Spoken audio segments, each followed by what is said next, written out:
Banyak pasien yang tiba-tiba meninggal.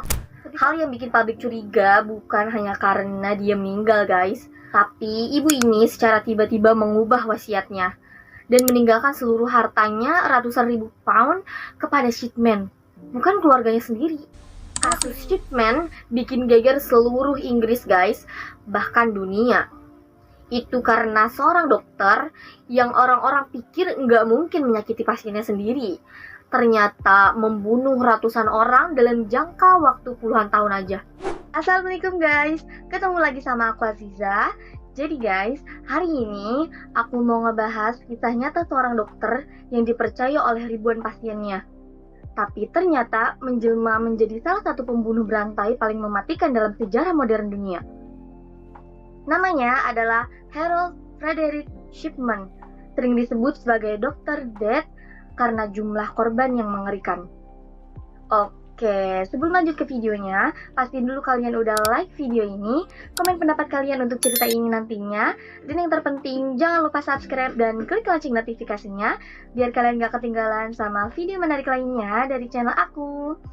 Oke, langsung aja kita masuk ke ceritanya. Harold Frederick Shipman lahir pada 14 Januari 1946 di sebuah kawasan perumahan umum bernama Bestwood Estate, Nottingham, Inggris. Dia anak kedua dari 3 bersaudara dari keluarga kelas pekerja. Ayahnya adalah supir truk dan ibunya bernama Vera. Sejak kecil guys, dia bukan tipe anak yang punya banyak teman ya guys. Shipman ini cenderung pendiam, introvert, dan lebih sering sendiri. Tapi, Shipman sangat dekat dengan ibunya, terutama setelah ibunya menderita penyakit kanker paru-paru ketika Shipman berusia remaja. Para dokter gak bisa berbuat apa-apa selain membuat yang nyaman di bulan-bulan terakhir. Dan Shipman saat muda menyaksikan saat ibunya diberi dosis besar, yaitu morfin untuk meredakan rasa sakit. Jadi guys, morfin itu adalah obat pereda nyeri yang sangat kuat, biasanya dipakai buat ngurangin rasa sakit yang parah banget.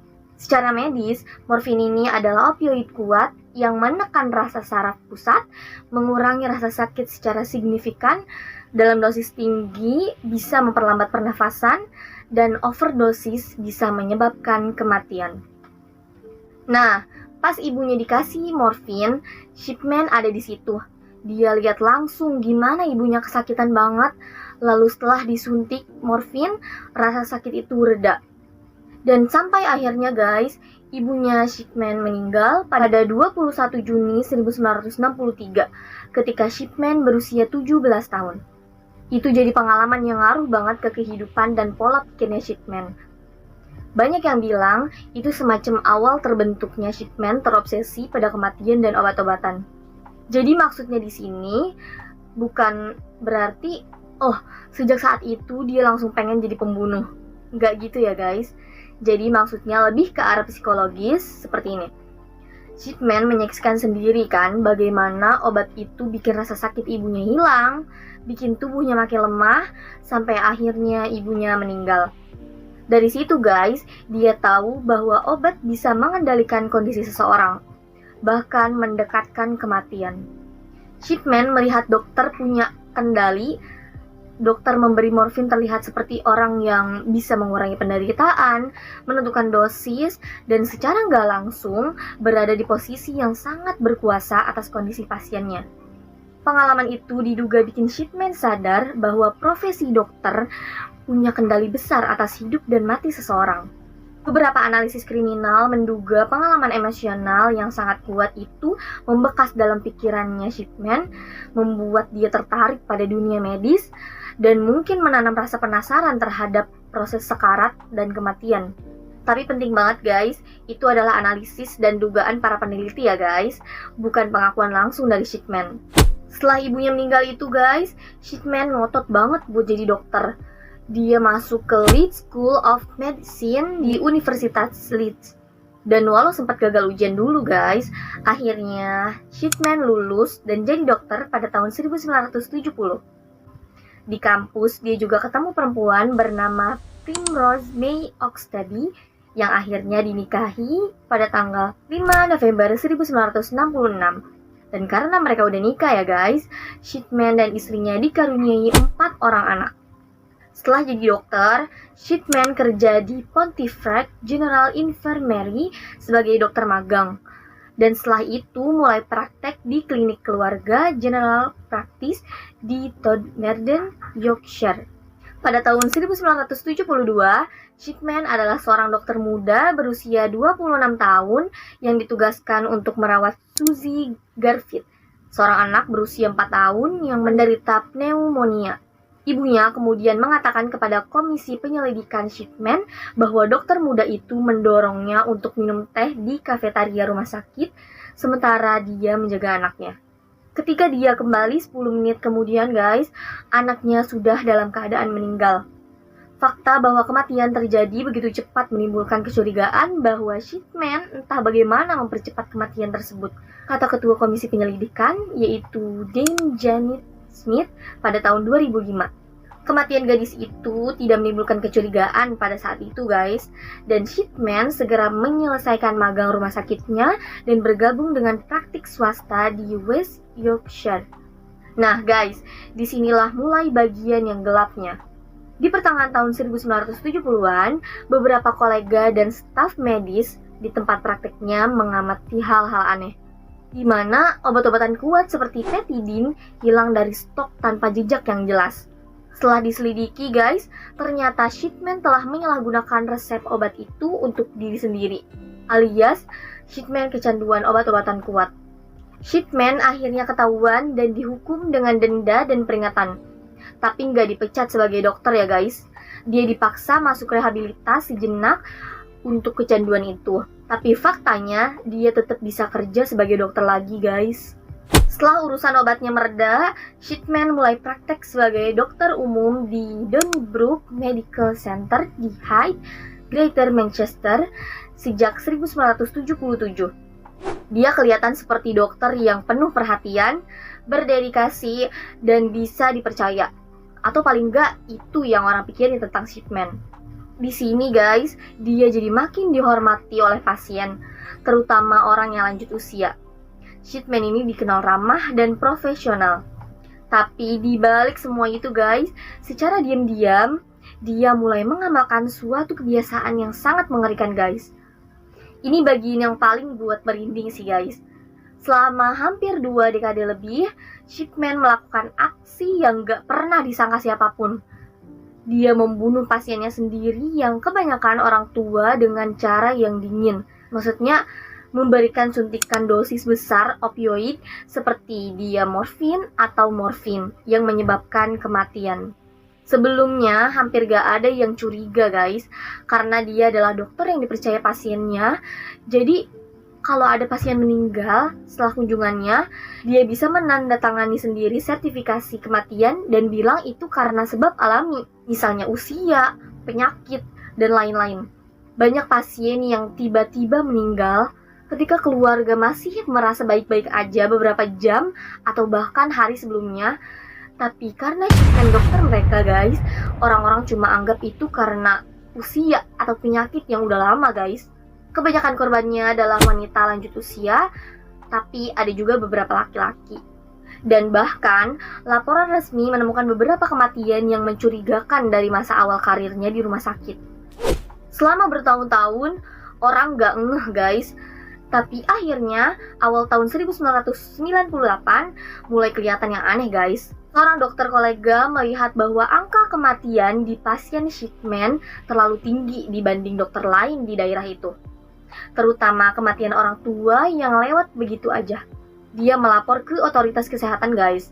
Polisi sempat buka penyelidikan awal sekitar Maret 1998, tapi pada waktu itu mereka merasa nggak cukup bukti dan akhirnya menutup kasusnya kembali pada April 1998. Sayangnya setelah diselidiki, Shipman justru membunuh beberapa pasien lagi setelah itu guys. Kemudian di tanggal 24 Juni 1998 terjadi sesuatu yang akhirnya datang jadi titik balik besar dalam kasus itu. Ini bagian yang paling penting dari seluruh penyelidikan guys. Pada tahun 1998, Shipman mengarahkan perhatiannya pada mantan wali kota Hyde yang bernama Kathleen Grundy. Kali ini dia menyimpang begitu jauh dari modus operandinya sendiri dan membuat begitu banyak kesalahan dalam prosesnya sehingga si topengnya terlepas dan monster di baliknya akhirnya terungkap, guys. Shipman ini, guys, mendapat julukan sebagai malaikat maut. Nah, malaikat maut ini bertemu lawan yang sepadan, guys. Oke, kita lanjut ya. Grandi ini adalah seorang wanita lanjut usia, dan di usia 81 tahun, dia masih sangat aktif di kota yang dicintainya. Ikut serta dalam kegiatan amal dan mempertahankan lingkaran pertemanan yang luas. Pada tanggal 23 Juni 1998, dia pergi ke klinik dokter umum langganannya buat membersihkan telinganya. Dan dokter tersebut menawarkan untuk datang berkunjung keesokan harinya untuk melihat bagaimana keadaannya. Nah, 4 jam setelah Shipman mengunjungi Nyonya Grandi di rumahnya, teman-temannya menemukan Grandi meninggal dunia, duduk dengan pakaian lengkap di sofa. Karena sangat khawatir, guys, mereka memanggil Shipman kembali ke rumah, di mana dia menyatakan bahwa pasiennya yang sudah lama dirawat pasti mengalami serangan jantung. Kemudian dia menelpon kantor coroner setempat yang menawarkan untuk menuliskan akte kematian dengan menyatakan usia tua sebagai penyebabnya. Pada tahun 1998 itu, Shipman sudah sangat berpengalaman dalam mengambil nyawa pasien tanpa menimbulkan banyak kecurigaan. Tapi dengan memilih Nyonya Grandi sebagai korbannya, guys, dia menempatkan dirinya di jalur yang berhadapan dengan putri Nyonya Grandi yang tangguh, yaitu Angela Woodruff. Jadi, salah satu pasien terakhir yang ditandatangani kematiannya oleh Shipman adalah Kathleen Grandi, mantan wali kota Hyde yang berusia 81 tahun. Hal yang bikin publik curiga bukan hanya karena dia meninggal, guys, tapi ibu ini secara tiba-tiba mengubah wasiatnya dan meninggalkan seluruh hartanya ratusan ribu pound kepada Shipman, bukan keluarganya sendiri. Anak dirinya yaitu Woodruff yang seorang solicitor mulai curiga bahwa itu bukan wasiat yang dibuat sendiri oleh ibunya. Jadi guys, surat wasiat itu Shipman yang mengetiknya sendiri menggunakan mesin tik manual yang ditemukan polisi di ruang praktiknya. Dan dia meninggalkan sidik jari pada dokumen tersebut dan mengirimkannya ke seorang pengacara setempat yang belum pernah mewakili Nyonya Grandi sebelumnya. Dan terus guys, jenazah para korban Harold Shipman yang dimakamkan dan bukan dikremasi semuanya mengandung jejak morfin. Dan Shipman dalam banyak kasus mendorong atau menyetujuinya supaya si korbannya itu dikremasi. Di Inggris, proses kremasi butuh formulir tambahan dan tanda tangan dokter. Shipman sering terlibat dalam proses ini guys. Jadi kenapa kremasi itu penting? Karena setelah tubuh dikremasi, gak ada lagi jenazah yang bisa diotopsi, terus juga bukti racun seperti diamorfin atau morfin jadi hilang. Itulah yang kemudian membuat penyelidikan makin sulit selama bertahun-tahun guys. Dan Nyonya Woodruff, anak tirinya Nyonya Grandi, juga menolak tekanan Shipman untuk mengkremasi jenazah ibunya. Dan ketika jenazahnya digali guys, mereka menemukan sejumlah besar morfin yang mematikan di hatinya. Shipman langsung ditangkap guys, dan polisi segera mulai menyelidiki masa lalunya, di mana mereka menemukan kengerian yang gak terungkapkan. Dan sampai hari ini, para psikiater masih bingung dengan keputusan Shipman untuk memalsukan surat wasiat tersebut. Kasus ini jadi breakthrough karena polisi sekarang punya bukti kuat untuk mulai pemeriksaan mendalam terhadap semua kematian di bawah pengawasan Shipman. Akhirnya, pada 7 September 1998, Harold Shipman resmi ditangkap oleh polisi dengan tuduhan pembunuhan berantai terhadap pasien-pasiennya sendiri. Perjalanan hukumannya panjang dan menegangkan guys. Pada 5 Oktober 1999, sidang dimulai di Preston Crown Court. Shipman didakwa atas 15 tuduhan pembunuhan plus 1 tuduhan pemalsuan wasiat karena kasusnya Grandi. Sidang itu berlangsung hampir 2 bulan penuh dan menyuguhkan bukti demi bukti tentang tindakan-tindakannya. Setelah para juri deliberasi selama beberapa hari, akhirnya pada 31 Januari tahun 2000, Shipman dinilai bersalah atas semua 15 pembunuhan dan pemalsuan wasiatnya. Hakim kemudian memberikan 15 hukuman seumur hidup, semuanya dijalankan bersama dan dengan rekomendasi bahwa dia tidak boleh dibebaskan sekalipun Jadi yang artinya dia harus dipenjara selama-lamanya. Jadi guys, buat kalian yang nanya nih, berapa banyak sih korbannya Harold Shipman sebenarnya? Ini salah satu yang paling bikin takut banget guys. Walaupun Shipman hanya dinyatakan bersalah atas 15 kasus pembunuhan, penyelidikan resmi besar yang disebut The Shipman Inquiry mempelajari semua kematian yang ditandatangani olehnya dari awal sampai akhir karirnya. Laporan lengkapnya keluar setelah bertahun-tahun pemeriksaan bukti.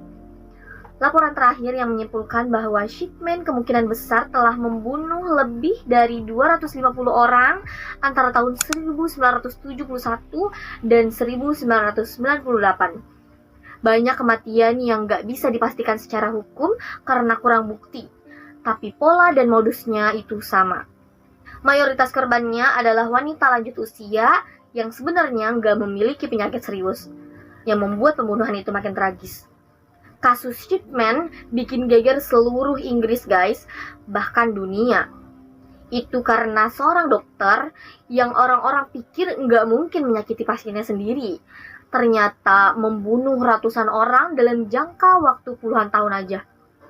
Akibat dari penyelidikan ini, pemerintah memperketat aturan tentang bagaimana kematian pasien dicatat dan diawasi, dan sistem kesehatan diperbaiki supaya kejadian seperti ini nggak bisa terjadi lagi dengan mudah. Walaupun Shipman dipenjara dengan hukuman seumur hidup guys, kisahnya nggak berakhir begitu aja ya. Shipman nggak selamanya hidup di balik jeruji sampai tua. Pada 13 Januari 2004, satu hari sebelum ulang tahunnya yang ke-58, Shipman mengakhiri hidupnya di penjara dengan menggantungkan dirinya di dalam sel. Berita ini mengejutkan banyak orang guys, dan menyebabkan banyak keluarga korban merasa tak pernah dapat penutupan. Karena Shipman gak pernah menjelaskan secara jujur kenapa dia melakukan semua itu sebelum dia mati. Jadi guys, itu dia kisah kriminal tentang Harold Shipman, seorang dokter yang seharusnya menyelamatkan nyawa pasiennya, tapi justru mengkhianati kepercayaan ratusan pasien. Dari luar, dia terlihat seperti dokter biasa ya guys, tenang, profesional. Dia dipercaya oleh banyak orang. Tapi di balik jas putihnya guys, ada sisi gelap yang gak pernah disangka siapapun. Kasus ini bukan cuma tentang pembunuhan guys, tapi tentang kepercayaan, tentang sistem yang lengah, dan tentang bagaimana seseorang bisa menyalahgunakan kekuasaan yang diberikan padanya. Dan yang bikin merinding guys, semua itu berlangsung bertahun-tahun tanpa ada yang sadar, tanpa ada yang curiga. Semoga dari kisah ini kita bisa belajar guys, bahwa jabatan tinggi dan wajah baik bukan jaminan seseorang benar-benar baik ya. Kalau menurut kalian, apa yang paling bikin merinding sih dari kasus ini? Komen di bawah ya. Oke guys, makasih banyak buat kalian yang udah nonton videonya dari awal sampai akhir. Kalau kalian suka sama cerita kayak gini, jangan lupa like video ini, komen pendapat kalian untuk video selanjutnya, dan yang terpenting jangan lupa subscribe dan klik lonceng notifikasinya biar kalian gak ketinggalan sama video menarik lainnya dari channel aku. Sampai ketemu di video berikutnya. Aku Aziza, pamit. Wassalamualaikum warahmatullahi wabarakatuh.